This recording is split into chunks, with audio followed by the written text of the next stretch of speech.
भारत विविधता का दर्पण, एकता की मूरत और हां, लोकतंत्र की जननी। यह वह भूमि है जहां गणतांत्रिक व्यवस्थाएं प्राचीन ग्रंथों में गूंजती थीं।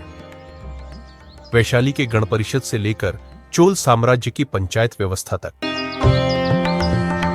लोकतंत्र भारत में हजारों साल से अस्तित्व रखती है। समय बदला और भारत बना विश्व का सबसे विशाल लोकतंत्र, जिसका साक्षी बना हमारा संसद भवन।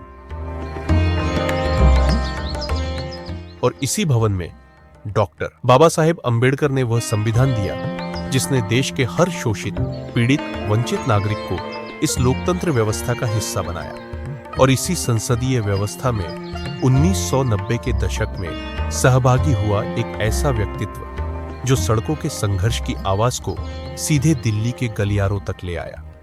फुले शाहू आंबेडकरी विचारधारा को अपने हृदय में लेकर वह व्यक्ति खड़े हुए जो सिर्फ एक नेता नहीं बल्कि शोषितों, पीड़ितों, बहुजनों और आदिवासियों की बेखौफ आवाज बने। उनका नाम था प्रकाश Ambedkar. I, Shri Prakash Yashwant Ambedkar, having been elected a member of the House of People, do solemnly affirm that I will bear true faith and allegiance to the Constitution of India as by law established, that I will uphold the sovereignty and integrity of India, and that I will faithfully discharge the duty upon which I am about to enter.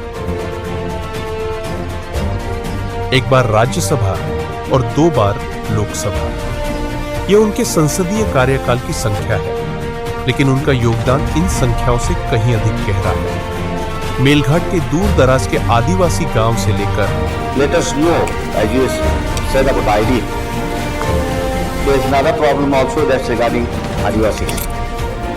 During the rainy period, there are some areas which are inaccessible. राष्ट्रीय और अंतर्राष्ट्रीय महत्व के गंभीर मुद्दों तक। I would like the minister to be very practical and to take the house into confidence, because we are not able to analyze as to what's going to happen. This is the future of the United Nations and the future of the NATO. If anybody had heard the discussions which are going on in the European channels, the crack has developed.